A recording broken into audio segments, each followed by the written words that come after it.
Hi.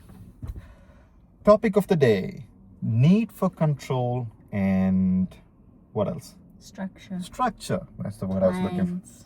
Plans, structure, control, Organization. or the lack of it in my case. Yes, that's important. Yes, so I will start. Growing up, I was a very nervous kid. I was nervous about everything and anything in the world. And I used to be a crybaby too. So anything happens, I used to cry. Over the years, I kind of developed this idea that I can manage things. So I used to think, like, if the sun is going to set and rise the next day, and if I have health, I can manage things. So it made me calm down. It made me relax a lot, and it made me feel comfortable with challenging situation. Because if you have your health, you can work out things. Even if it is a really bad situation, you can somehow work it out, and that has helped me throughout my life. But the bad side of that is a lot of people that you are coming across in your life with, be that as your friends, your relatives, your partners, all those things, they will find, if they are not in the same boat as you are, they will find it challenging because they might find it as carelessness, because I'm not putting a lot of effort into planning a lot of things, because I'm like, I have an outline of this plan and the rest I can manage. That's how I am, which usually triggers few people subject in. So I make her mad because of this, because she is someone who wants to know what the plan is, how the day is going to go, and probably I will have this outline like, we're gonna go out today, or like, we're gonna go out on weekend. Where we're going out, I don't know, maybe you're somewhere in the south, somewhere in the north. I am pretty vague about things like that because I haven't made up my mind about something. And generally, we're pretty flexible and we can work things out. So, never really much a bothersome thing for me in my head. Most of things are not bothersome, but not the case with Carmen. Well, in my head, when you go somewhere and you do not know where we end up, Mm-hmm. I'm already stressing out with, okay, how am I getting home? What's gonna be the time? How am I walking in the night to the house? What am I gonna do? Mm-hmm. Maybe overthinking, okay, what time do I need to go buy groceries before? Is the shop still open? So while you wing things, Mm-hmm. I'm trying to already control the aftermath of your winging things. Mm-hmm. Or like on the weekend, trying to make time to plan my assessment, work, school, and everything around, Mm-hmm. while not knowing when we're recording this podcast stuff and how long this is gonna take. I really like structure. I need structure, and that probably has to do with some kind of control issues that I like to have control, or a sense of control, even though it's a little bit delulu because you can't control anything, because if it doesn't go according to plan, then it just doesn't. Mm-hmm. But it's comforting to have a plan, to me. I don't Yes, I can say that you find comfort in knowing things. I am comfortable not to know everything, and I don't know. This is like this realizes that we can make things work, and a lot of times I expect people to trust me, and because I can always find a way, one way or the other, I'll find a way. But it doesn't translate to other people or their plans very well, because if they ask me like, where are we going or what we're doing, I'm like, Yeah, like for example, I'm trying to fit in a friend hmm. on the weekend. We always record this on the weekend. If I don't know when we're recording this, I can't make plans with the other friend because, yeah, it's not helping. I know. Really driving me mental. I know. Sometimes I will ask her, okay, what time can you be ready? But she can't give me an answer because she still have no idea how long I'm gonna take, where we're gonna go, or how much time certain sir has. He doesn't give me that. He's just like, when can you be ready? He doesn't say, oh, I have all day, or I have the next 4 hours free. It's just like, when can you be ready? Well, depends on my motivation. I don't want to get ready because I want to stay in bed and sleep. But because we have to do this podcasty thingy, I guess I have to get up and can be ready in 5 minutes, even though I might cry and don't want to get up. Christian, why do you have to stay in the bed? Because I'm tired. Because?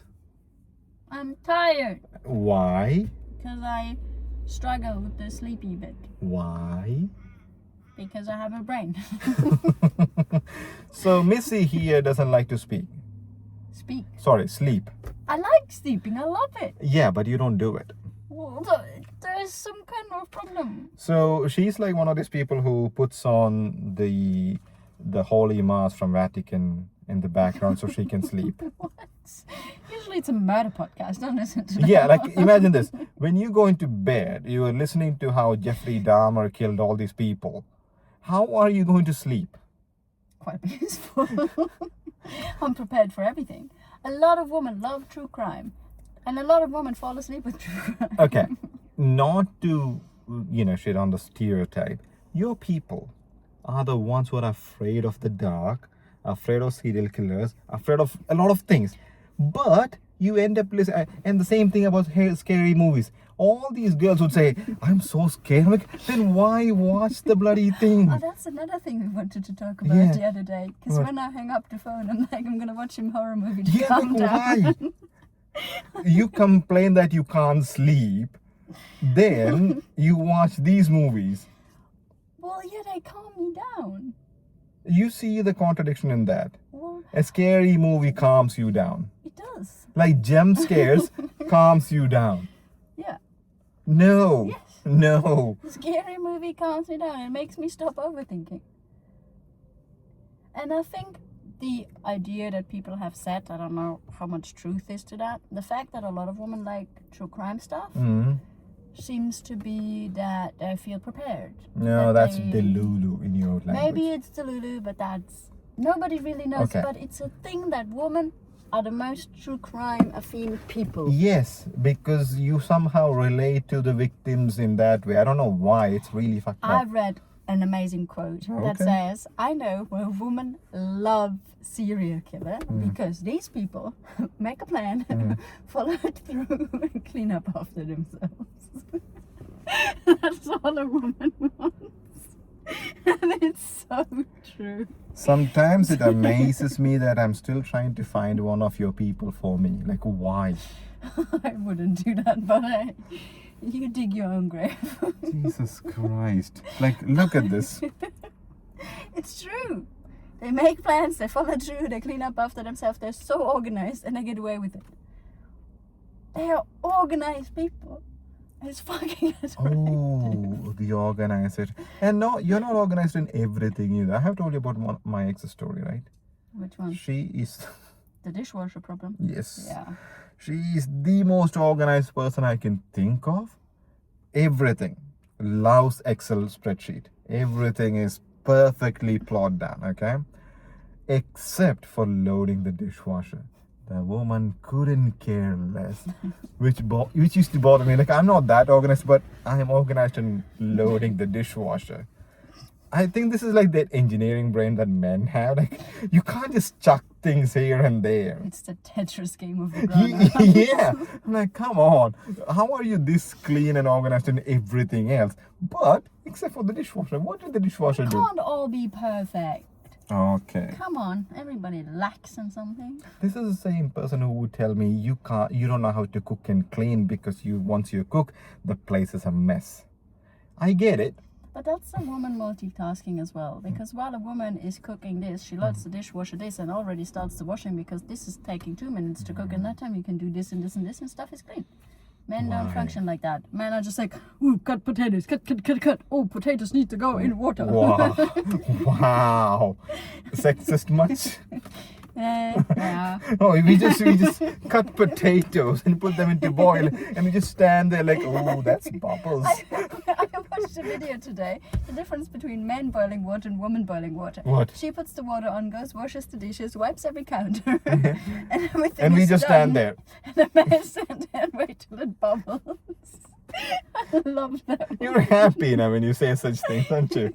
But sometimes I'm a man. Sometimes I stand and wait for the bubbles too. Wow. I love bubbles. Even on my trip to Tassie, there's a couple of these lakes that are warm, Mm-hmm. where the bubbles rise. I Yeah. was sitting there for 30 minutes watching bubble. Jesus Christ. I was so easily entertained.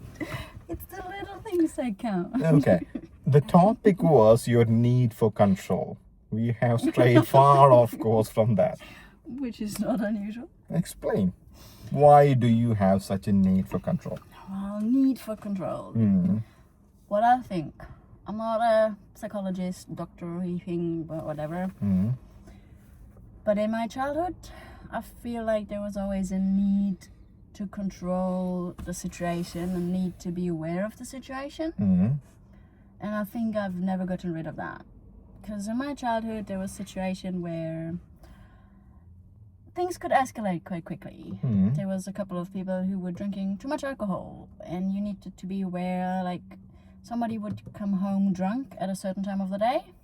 So self-preservation And by removing yourself Yeah. from those kind of situations. Yeah, makes sense. So if you know somebody comes home drunk at lunchtime, Mm. and then they're going to have a rage fit for 30 minutes and then go to sleep, you know, these 30 minutes, you will be in your room quiet, you will be outside playing and not coming home till the person is asleep. Mm. Stuff like that. Or, yeah, you need to read the room because you're surrounded by so many people and you know their risk factors and you know how to avoid them. Mm. That makes you very aware of the situation, and that makes you plan and structure your day. And yeah, and that helped me all my childhood to keep me safe because it kept me out of these. And I think it's a difference between me and my brother too, because I had that awareness and I saw the moment things started going downhill and I started to remove myself.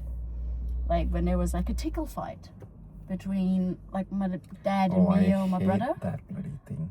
I would have enough. I would know they're getting worked up and I would remove myself and my brother would go in harder. And then that escalated and then it was the typical till somebody cries situation. Mm. So these kind of, that's the best example, but if you can read the room, you can keep safe. Then Yeah. you don't push the button till to the point where there's no return. You're aware, you have the structures, you have the control over the situation. Mm. You know, like if I enter a building, the first thing I see is where all the exit signs are, where the defib is, and where the fire extinguishers are. I don't know if that's the firefighter in me or the safety aspect that I need. I get that because when you grow up like that, your nervous system is always on alert. Yes. And if you carry that over, you become restless about everything, which is okay. But generally, your people are more neurotic in general ways, but it goes, it gets increasing with the age, which is not a good idea, especially if your nervous system is triggered from a very young age, to be alert with that. I mean, I think as a child I was relaxed till I noticed the patterns because it takes you years to figure that out. I think the worst time where I was hyper aware and I was basically muttering family members was when I was like 10 to 12. I would realize, okay, this person is drunk, and then I would try to talk him down. Like, there's a couple of situations where a family member had a surgery the next day. But because of being scared of the surgery and habits, they would go and get drunk. Oh, that's a wonderful way of dealing with that fear. Having a surgery, then drinking alcohol, diluting your blood, and it was a pacemaker surgery as well, so that Oh yeah, you have told me that didn't situation. really Yeah. work. So that night I spent all night trying to convince this person to stop drinking, and I took all of that on myself to try to keep them alive by talking them out of drinking and explaining to them what it does. So I have a lot of weird habits, like I need the control, I need to know what's happening because otherwise I don't feel safe. Props to you. Whenever I'm with you, I don't worry about that shit. And I don't really worry about it too much how I get home. Good. Because you usually are pretty pedantic about, I drive you home and I need to drive you home and I call you an Uber and I do this and this and this and this and you have to text me when you get home like a fucking bossy mom. Yes, I am demanding. I But no, accept I that. appreciate that a lot because I always know if something happens, even if I would have left, Mm. took the train, and I call you 5 minutes later, I'm like, shit, I need to get out of here, please help Yes. me. You would always be there. Yeah. But yeah, in general, I still need that. And I think even the habits with always trying to fix other people because I'm so used to it. Mm. Because I tried to fix my family and I tried to fix them so that people wouldn't separate and all that stuff is... It's kind of a bit of like a childhood trauma, but in a different sense. Like you have to be, what is it? The psychologist says you have to become the parent. Well, yeah.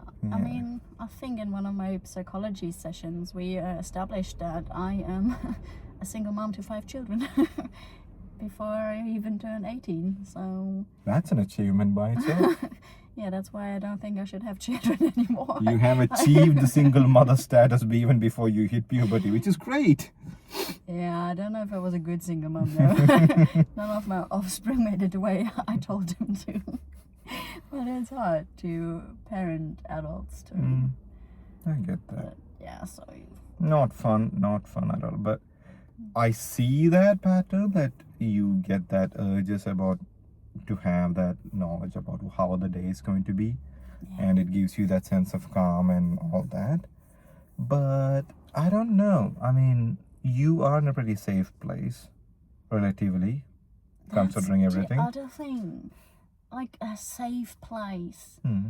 for you is different for me. Yes. Like we briefly mentioned that earlier, Hmm.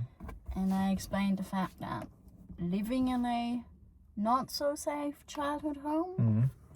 I mean, yes, it was safe, but it also wasn't because there were certain triggers. Like, I don't know how deep I should go into this.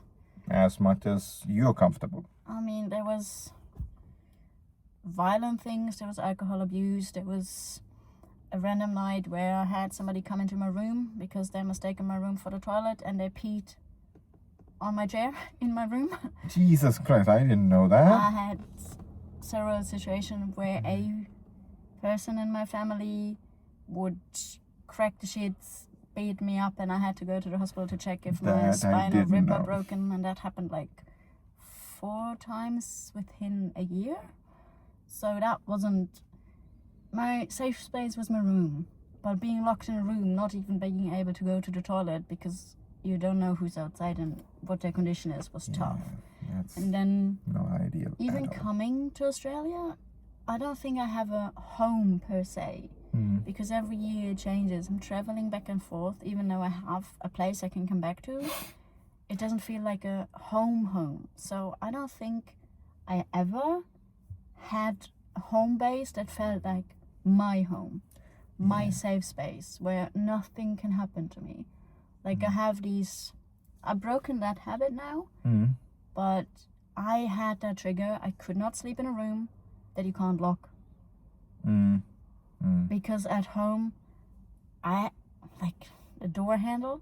My room in my childhood house doesn't have the door handle anymore, because I needed to remove that door handle and put stuff in front of the door to keep people out of my room. Hmm. So without being locked into a room, I could not relax and I could not sleep. So maybe that's another thing why my sleep pattern is quite Yes. disturbed. You can, as soon as something next to me... I mean, we have cats in the house. I love cats. But if the cats are in the room and move... They always no way. move. Even if I have a partner and that partner turns around and breathes, Oh, you have told me about this. it just it wakes me up instantly. I don't know if that's all trauma response, if somebody watches that and is It whatever. it but could yeah. be because Most of the stuff as an adult you have is all childhood trauma related anyway, but yeah, there's been some tough things that I'm still You working need- with to the day. you need to unlearn few of these things, but you can't do it by me just saying it. Well, the You thing need to is- be in a safe space where you feel safe. Well, that's one of the reasons why I left Germany, to get away from toxic family patterns. Mhm. Because you can break the habits. Like I talked to my therapist, and it's like the fact as long as I'm at home, Mhm. you get back into that routine. Like there was manipulation, like somebody would do something wrong, like beat me up, And I was the one to blame because I aggravated that. It was my fault that I would be beaten up because I said something wrong or I didn't do what they wanted me to do. And to break these patterns is very hard. So I think I'm okay-ish at that. But in a friendship, relationship, whatever, I'm the first one to break to keep other people happy. And I have boundaries, but you just have to cough at me and my boundaries blow away in every direction. I don't stick to it. So that's another one I need to work on. And it's hard work. I try every day. I try to remind myself, and that's why I think that conversation also between us came up, because it's kind of a boundary. I need this, especially in stressful situations when school is going nuts and everything else. I need that bit of control that might help me relax more and sleep more. Even the fact when I have to go to sleep and I know my alarm goes in 3 hours, I'm already stressed out because I only have 3 hours to sleep. That falling asleep is not working. That's why Tom had to record a solo episode before and might have to do another one, because if I finish work and then I know, oh, fuck, I need to get up early to record this, then he helps me out by doing stuff alone rather than me stressing out that I don't sleep, that I'm actually not going to sleep because I'm already stressed out, and then I have to get up, go somewhere and do this before work. So it's an endless stress cycle. Yeah. But I'm a good friend. If I'm stressed, I make sure everybody else is stressed. So it's bonding. I don't know. I don't know. It's very strange for me because my journey has been the exact opposite of that. I was a nervous wreck. My father was a hothead. He was very anxious about everything. So I learned from a very young age not to be like him. So I learned to control my anger. I learned to control my emotions. I learned, none of this really matters a lot. If I didn't get something done in a time, that's okay. It's not the end of the world. That's how I look at everything. It's not the end of the world. It's okay. But you're learning to control your emotions, and my learning to control your emotions is so different. Yes, it's very different. Yes. Like I learned to control my emotions and do not show weakness. Do not cry, do not do this. Because weakness, people can trigger you. Like it took me till I was 22 years old that I realized that I never really seriously laughed about a joke because emotions were quite programmed. Even with laughter? Even with laughter. And that's the thing that actually broke me, that I had to go to therapy, because I'm like, wow, that's really messed up. If somebody says something funny, I just laugh because, hey, everybody laughs. It's programmed. And I think that was the override self-protection program. You just fit in. You do what everybody even else if does. you didn't understand the joke, you just laugh. You just do what everybody else does. So you completely blend in, fit in, you go unnoticed. You fly completely under the radar. And to stop that was hard work. Yeah. And I still fall into that pattern sometimes. And I'm like, okay, you're just a fucking weirdo. So that pattern is somewhat broken. Only took 9 years, but hey. So now I can work on the boundaries. You live and learn, right? You live and learn. But all that learning also doesn't help when you have somebody who, in friendship, relationships, I need people that understand me and the past. Because if I have somebody who doesn't understand that and they trigger the same things again and I fall back in the same circle, I've relived the same thing over and over, and that doesn't break the circle and I will be stuck forever. That's probably why I share this stuff with you, because if we stick in that, it's not gonna go well for me. Yeah, we don't want that. And probably not for the friendship, because otherwise, like I said a couple of weeks ago, I might end up doing some training on how to disassemble things. I still remember when I called you, you were stressing out how we're gonna do it. I'm like, it's not a big deal. Yeah, for you, it's not a big deal. For me, things are a big deal. And yes, I need to learn not to control things and to relax more. But if you tell me to fucking relax, I will cut things off. So, I have asked this question to a few people, like,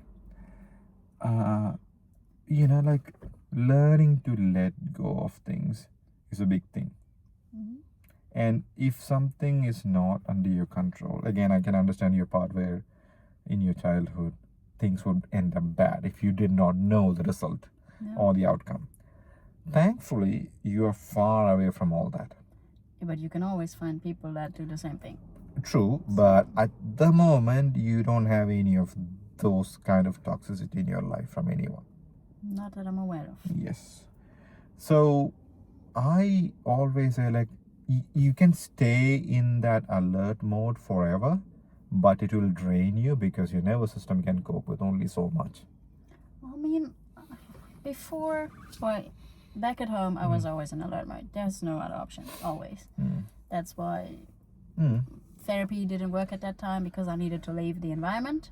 Yeah. Because the environment will bring you back in the same cycle again and again. It's hard to break things. So if you have more distance, you can see it more clearly, like with everything toxic in your life. The further away you are, the clearer you see the flaws. But to break that thing, especially under stressful situations, like with school and everything at the moment, there's many stressful patterns. When I came to Australia, I actually learned to relax because nothing's under your control. My travel plans didn't go as planned, and it worked. And I would say, even at the beginning of the year, about trips and stuff like that, I was like, okay, you don't know where we go, whatever, I'm just going to sit in the car and we wing it. Exactly.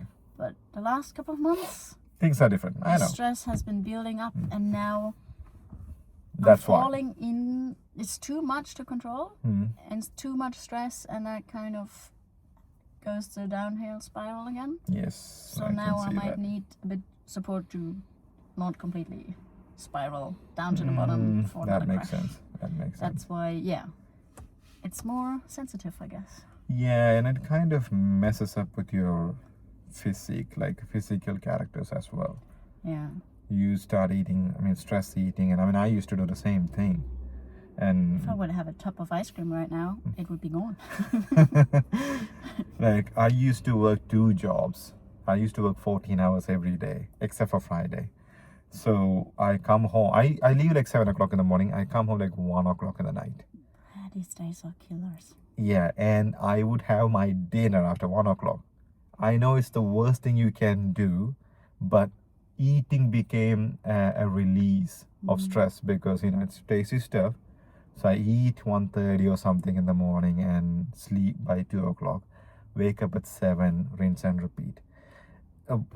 Because I wear one of these things, and I used to wear that to sleep, and because it has like 7 or 8 years of data, so it literally shows me how high my heartbeat was during those years compared to what I have now. These watches are so good at times. Like when I had mine, it helped me as well. It also helped with the phone addiction, because I would just see whatever message I got and I would swipe it, and I know the information, and I wasn't in a rush to reply because I opened it, and otherwise I forget, because if I open my phone, I have time and I reply. Yeah. So these things are quite handy. But if I would have one now and it would actually track my sleep, it would probably call the hospital already and be like, hey, within a week she sleeps as much as normal people sleep in a night. Maybe something needs to happen there. But the thing is, it all adds up. Stress is cumulative, and it plays up on your brain and all the physiological things. Even on the hormone level, if you run on cortisol for so long, how do you tell your body, hey, can we slow down the production of cortisol for a little bit, please?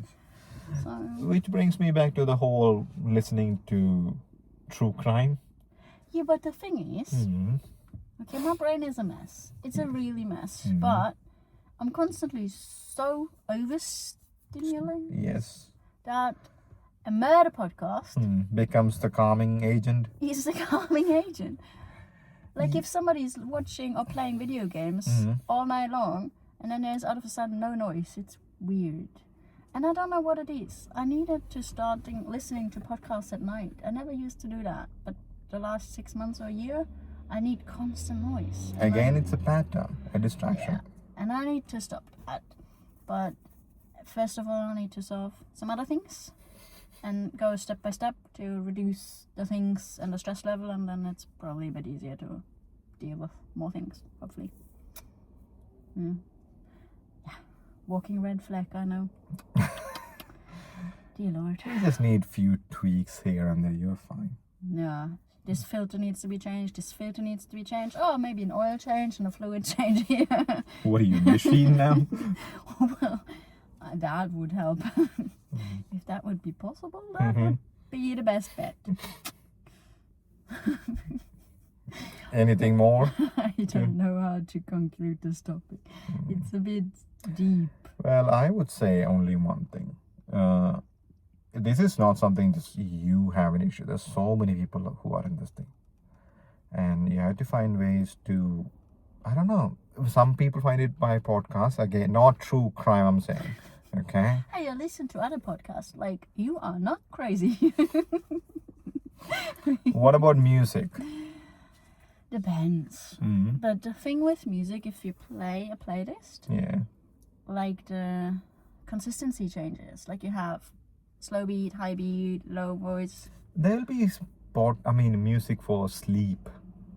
Yeah, they just stress me out. Like if you have the raindrop things. No. Just music, as in not the white noise I'm talking about. Yeah, I don't know. I haven't found anything that works. And I want to get away from listening to stuff. I just want to be okay with silence again. Yes. That's the goal. But that's not gonna happen in one day. Yeah, but I can be like, okay, instead of falling asleep at the podcast, we lay there for half an hour, close the eyes. If it doesn't work, we can turn it on. And then instead of having it on loop where it goes all night long, maybe we only put it on for an hour. I mean, I do listen to things before I fall asleep sometimes. But it's not a requirement for me at times. But sometimes I'm like, I won't listen to something. And I usually put that on with the timer. So when the timer runs out, it stops playing. But usually when something plays and within 10 minutes, I'm out. Yeah, I need to maybe I need to go back to some routines, which my life also You know don't what? have at the moment. Maybe you should listen to something really troubling. Troubling as in like some engineering facts or something really boring. Well, I've already listened to all videos on YouTube about historical facts that put you to sleep.